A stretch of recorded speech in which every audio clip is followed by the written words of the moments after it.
Assalamualaikum warahmatullahi wabarakatuh. Pamirsa subscriber dongeng Sunda Mang Cecep Gorobacep anu satiasa tuhu manco di payunan HP sewang-sewangan. Alhamdulillah dina dangat ayeuna Mang Cecep Gorobacep tiasa ngajomantara deui dina acara anu matuh saban wayah kieu nyaeta midangkeun dongeng Sunda. Wengi kamari parantos rengse dongeng anu judulna Hianat Ngadu Kaberat. Alhamdulillah dina wengi ayeuna urang medar deui dongeng anu enggal judulna nyaeta Antara Paeh jeung Hirup. Ieu yasana Bapak A. Tolim. Dimedalkeunana ku PT Romanato Bandung tahun 1868. Satu acan dipedahar ieu dongengna sakumaha biasa urang doakeun heula kanggo ka Pangarang saupamina parantos ngantunkeun mudah-mudahan dipupuk rahmat Gusti Anu Maha Suci dicang padangkeun ditampi iman Islamna teu hilap karundayana tenepi ka keturunanana mudah-mudahan dipaparin kasehatan digampilkeun dina milari rezeki tur dibarokahkeun rezekina ku Gusti Anu Maha Suci amin ya Allah ya Rabbal alamin. Oke teh hilap ngaturkeun rebu nuhun lah saketika bingahan ka pamirsa anu satiasa tuhu manco ngomen ngalaik oge ngabagikeun dia dongeng-dongeng Sunda Mang Cecep Gorobacep ka pamirsa anu sanesna. Mudah-mudahan eta kasayan dibalas ku Gusti Anu Maha Suci amin ya Allah ya Rabbal alamin. Sumangga supados teu nyang kolong ting kana waktos wilujeng ngadangukeun.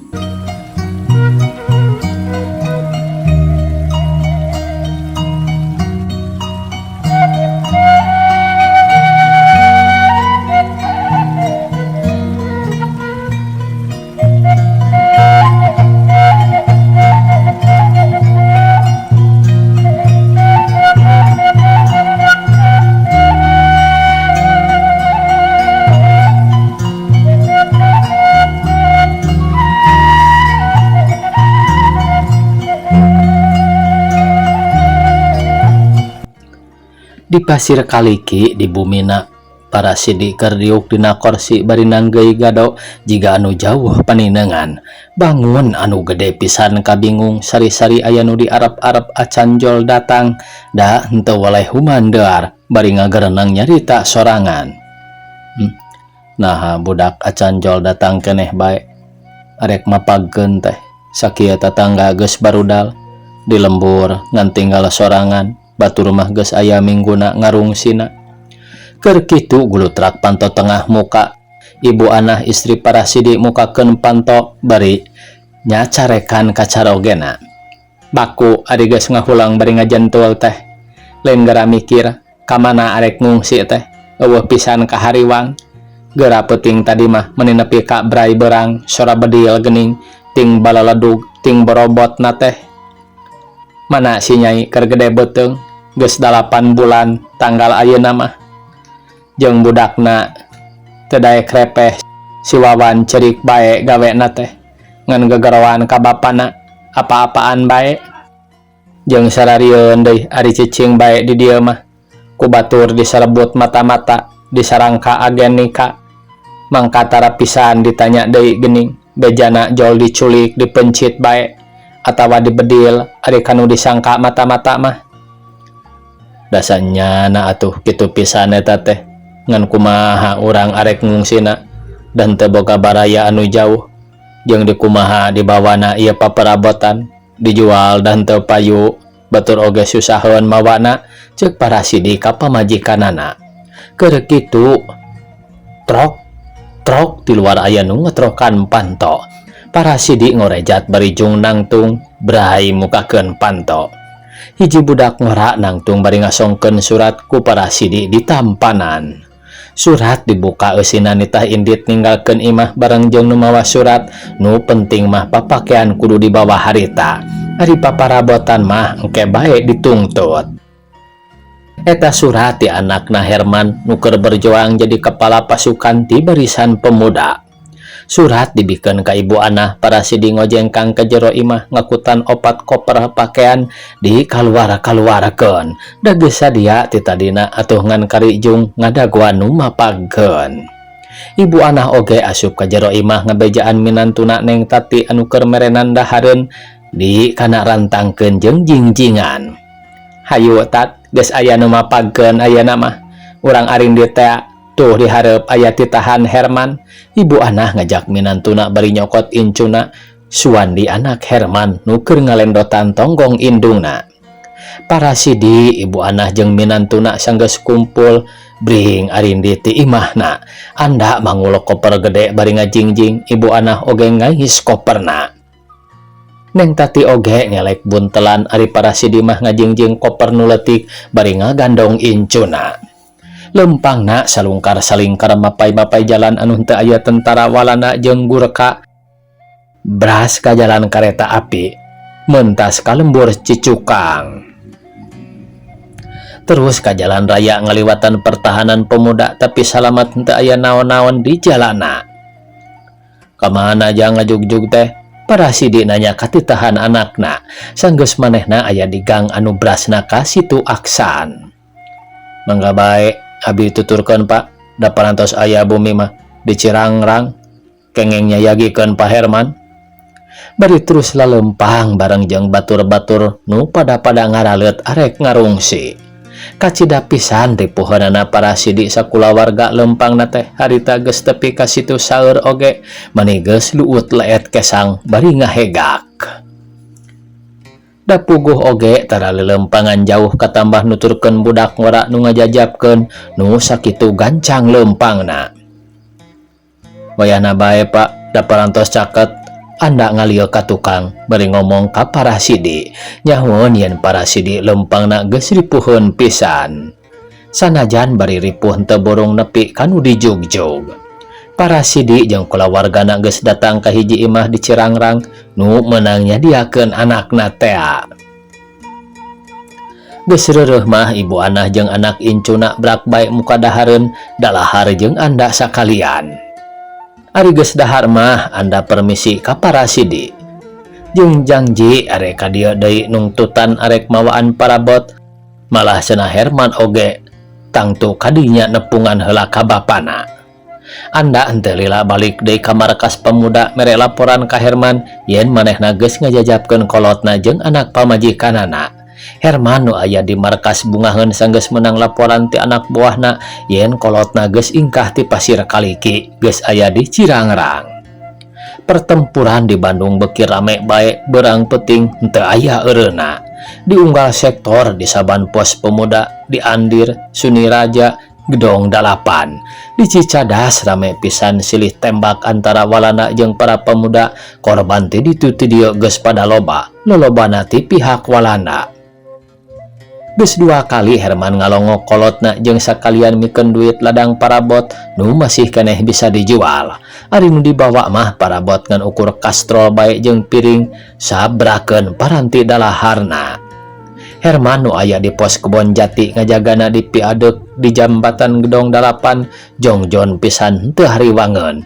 Da kolotna jeung anak pamajikanana geus aya di daerahna lain di daerah musuh. Kaayaan beki genting pertempuran di mana-mana lain bae di Bandung tapi di saban kota. Di Surabaya, di Sukabumi jeung Semarang, walanda kakuatanana geus dibantu ku tentara sekutu Inggris jeung Amerika. Pangpangna tentara Gurkha nu dipake eupan maksudna rek numpes gerakan para pemuda nu keur berjuang mempertahankeun kamerdekaan anu geus diproklamasikeun tanggal 17 Agustus tahun 1845.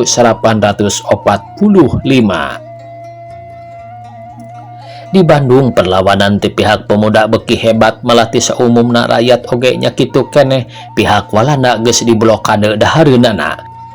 Sakurnu mentas ngaliwatan demarkasi kabelah kaler watesna jalan kareta api mawa dahareun ditahan ku pemuda henteu meunang langsung.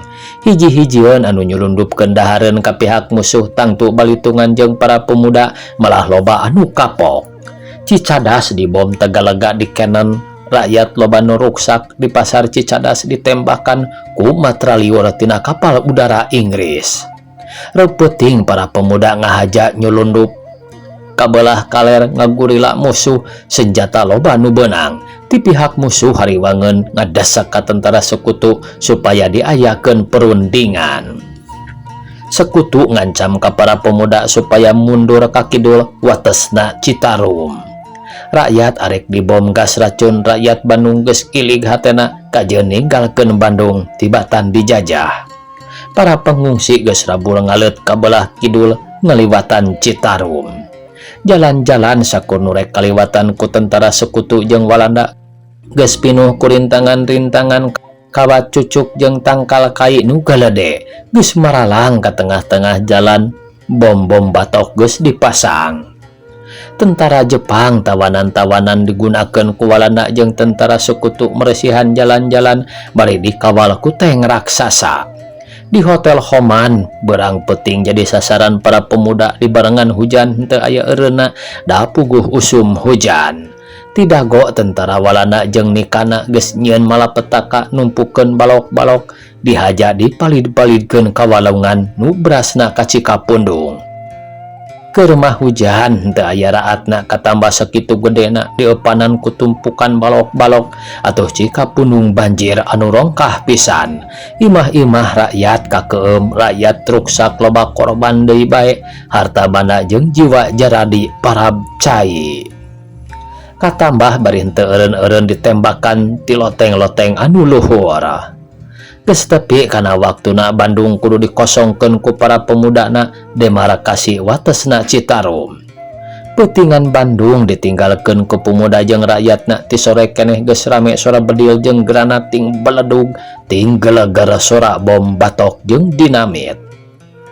Ngebulak-bulakna seuneu matak nambahan ngageterna hate Bandung jadi lautan api leuwih hade diduruk batan dipake ku musuh.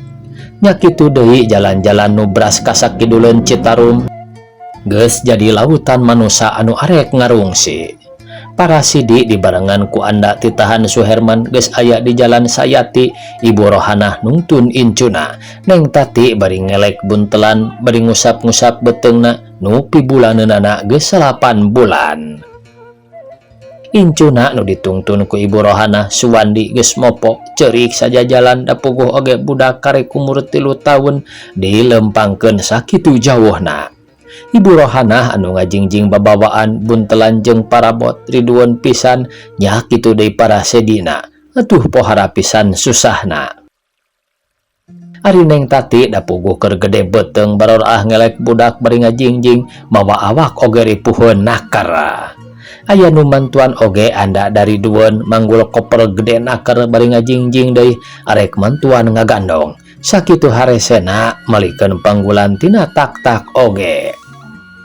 Sapeuting harita laleumpangna kabeneran hareupeunana aya karetek mawa babawaan paparabotan pinuh ku koper jeung buntelan. Kutina teu tahan watira ka incu jeung ripuh ku barang bawa pok bae Ibu Rohanah nyarita menta tulung ka kusir. Ni hape incuna rek ditumpangkeun kana karetek. Para sidi oge henteu ngahalang-halang da nya atuh watireun ka incuna ari kudu lempang sakitu jauh nama jeung ongkoh karetekna oge dilempangkeun.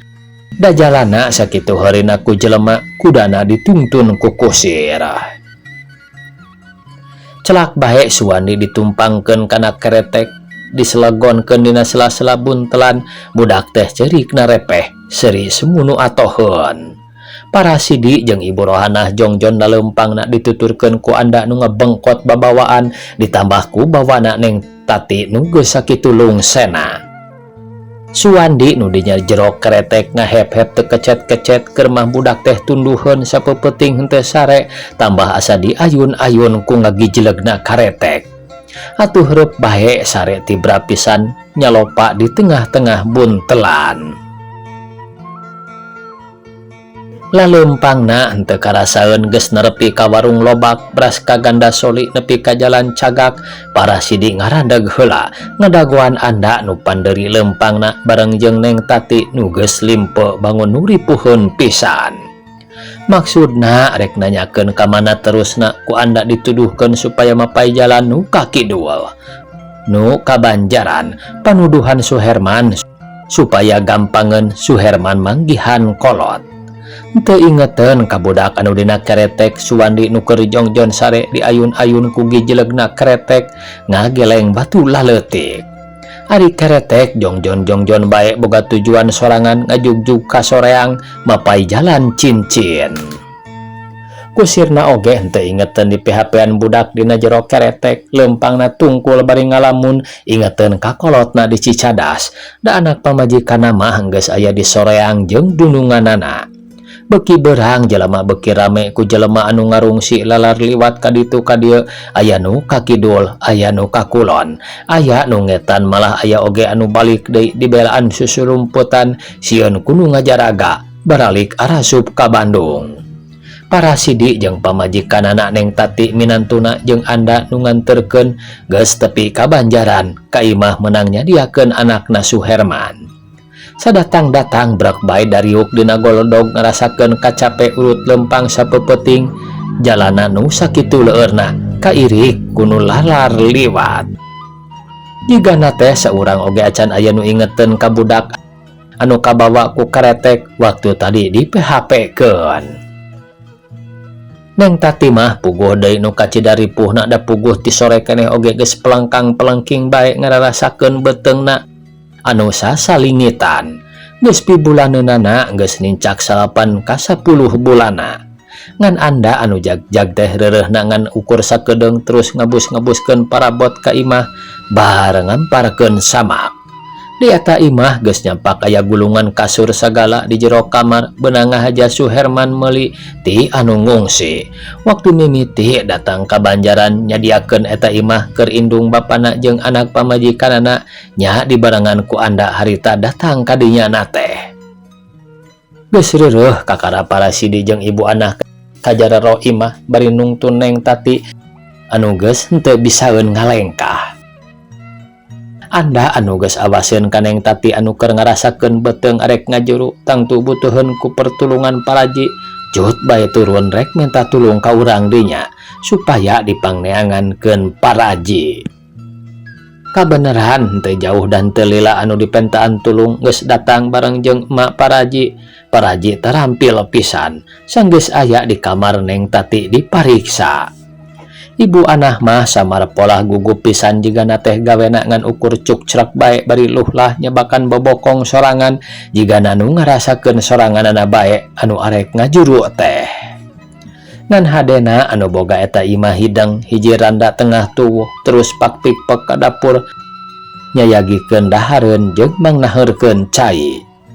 Henteu lila paraji aya di kamar kadenge sora orok gogoaran Neng Tati ngajuruna langsar pisan orokna awewe mulus naker. Ari ibu anah geus ngadenge sora orok ngagoar mah kakara ingeteun ka incuna Suwandi. Ibu anah ngajerit bari nyebut Gusti incu aing ka mana cenah bari dag-dag dig-dig dereg-deg ka ditu dereg-deg ka dieu. Bapak Rasidi oge nya kitu kakara ingeteun ka incuna anu di PHP-keun dina karetek teh. Gawena gagaro kana sirah bari buukna dijenggutan. Masya Allah cenah ngomong sorangan bari kukumahaan. Ari anda mah tenang bae manehna nyamperkeun ka Parasidi pok anda nyarita ka Parasidi jeung ka ibu ana. Sawios Pak, ulah hariwang parantos bae ayeuna mah ulah gujrud hawatos ka ibuna.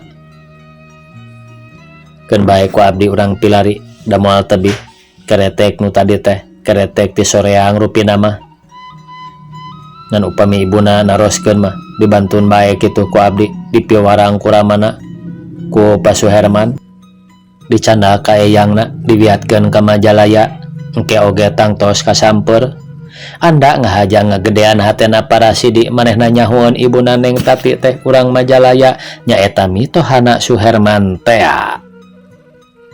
Bari terus bae anda permisi ka Parasidi bari nyarita yen manehna lamun geus nyokot budak ka soreang moal balik di ka dieu tangtu terus bae ka Majalaya nganterkeun budak teh.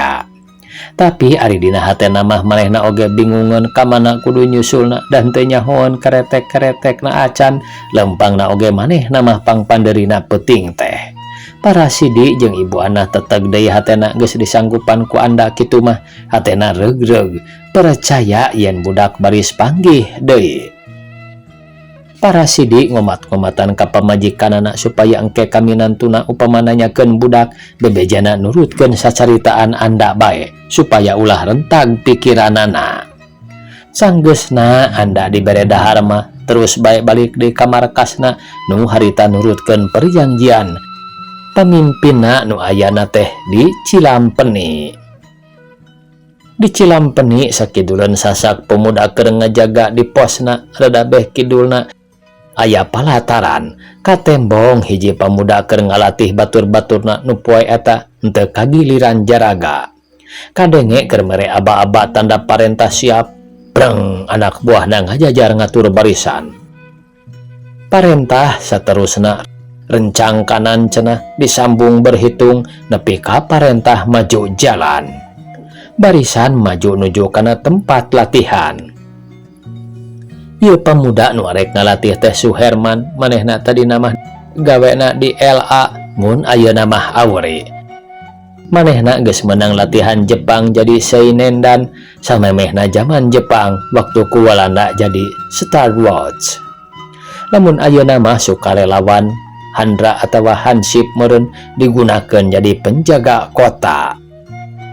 Manehna teh jadi kepala pasukan ngajabat kepala seksi dina pimpinan hiji pamuda urut perwira peta alias pembela tanah air anu bijaksana jeung kasohor gede wawanena.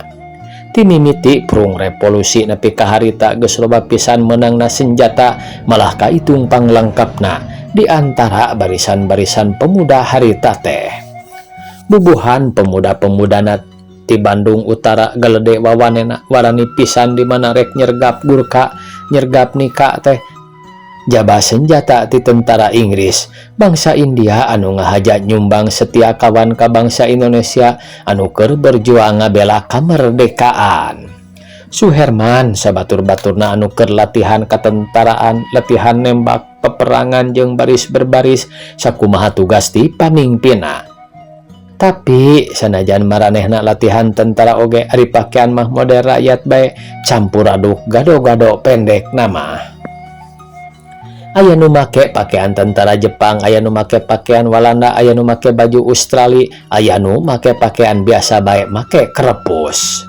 Kahandapna oge rupa-rupa anu make sepatu bot, aya nu make sepatu model Jepang, aya nu make sepatu tenis bae, anu dibingkap nu make putis bae, malah lolobana mah geus baluligir henteu make dadampar. Tapi kituna teh ngan pakaian wungkul ari disiplin jeung gerak-gerik nama kaseragaman tentara bae lempangna darangah langkahna tergap. Suherman geus lila culekana naon-naon ka rumah tanggana geus henteu pati malire, geus lari rabi tegang pati. Nu diinget-inget teh ngan hayang merdeka arek mertahankeun proklamasi nu geus dikumandangkeun ku pamimpinna ku jiwa jeung ragana.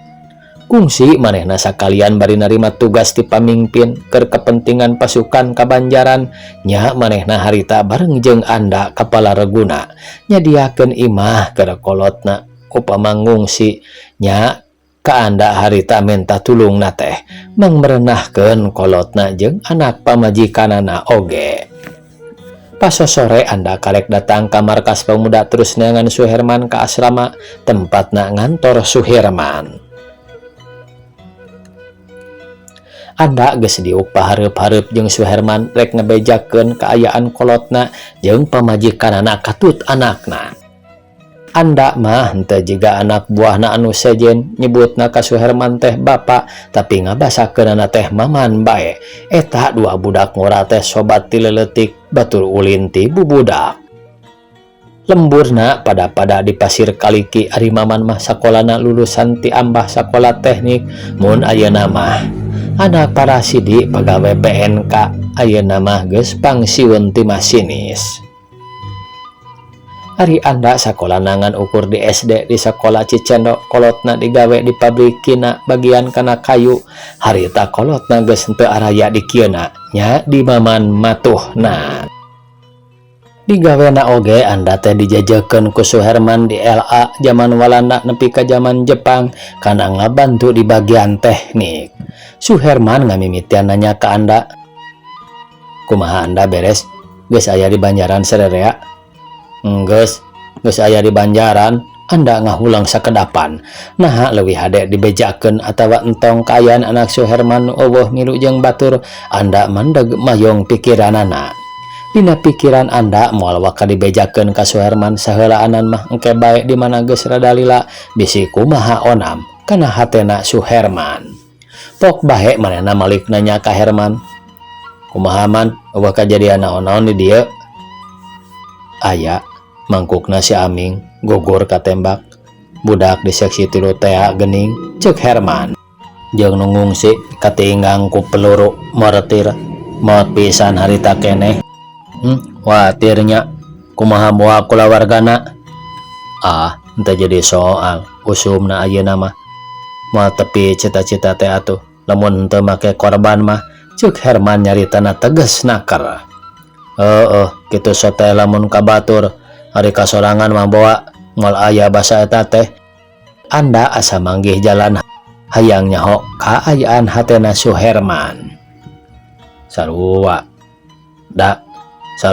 da najan ngeunaan urang sorangan oge henteu aya bedana. Nah nyaman eta omongan teh henteu ngan ukur sungut wungkul. Bener da, sing percaya hate saya geus buleud antara paeh jeung hirup, merdeka atawa mati.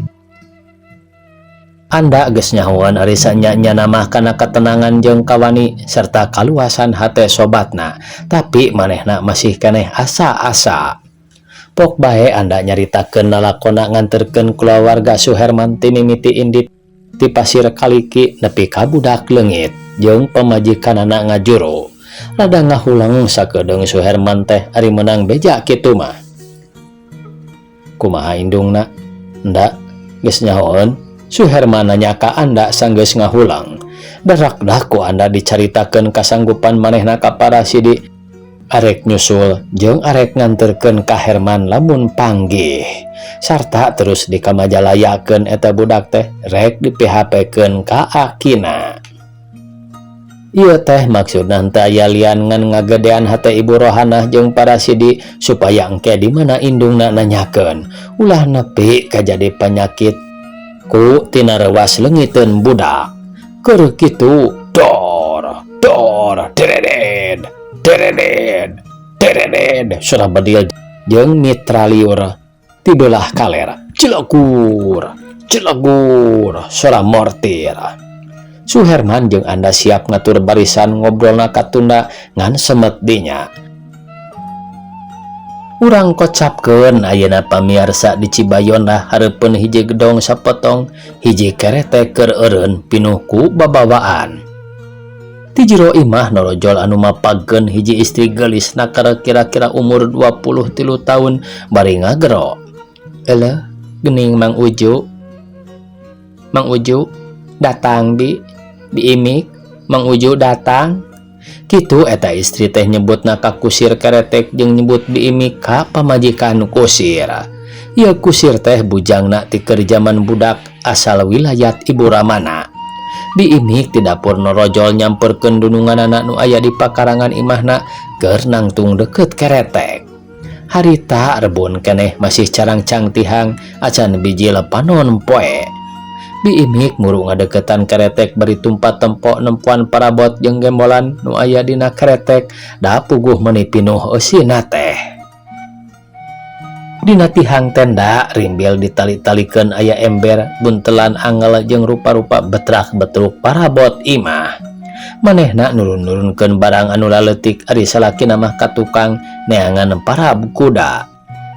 Neng Mintarsih oge nurutan bi imik pumpu rampa kana gembolan. Neng Mintarsih ngagerewek mundur deui bari ngagurubug manehna nyampa anu genyal ngaringkuk dina sela-sela gembolan. Aya naon Neng? Biimik nanya, manehna oge rada kageteun Neng Mintar sih ngagerewek teh. Duka bibi bet aya nu genyal dina deket eta tah dina sisi gemolan. Mang Uju nerojol ti tukang ngadenge pamajikanana ribut-ribut kitu teh. Bari manggul tahang dieusi lolohan ke deparab kuda. Suwandi anu keur sare dina keretek oge lilir tadi karampa sukuna ku Neng Mintar sih bari ngagero apa-apaan. Tayohna bae keur ngimpi heureuy jeung bapakna. Astagfirullah, Masya Allah, la ilaha illallah. Mang Ujo manis sababaraha kali nyebut jenengan pangeran bari gigideug. Tayohna kakara ingeteun, tadi peuting manehna geus kapihapean budak kunungung sih. Budak ku Mang Ujo dipangku tina keretek sieunneun kaburu hudang. Bisi rag-rag sabab lulungu keneh.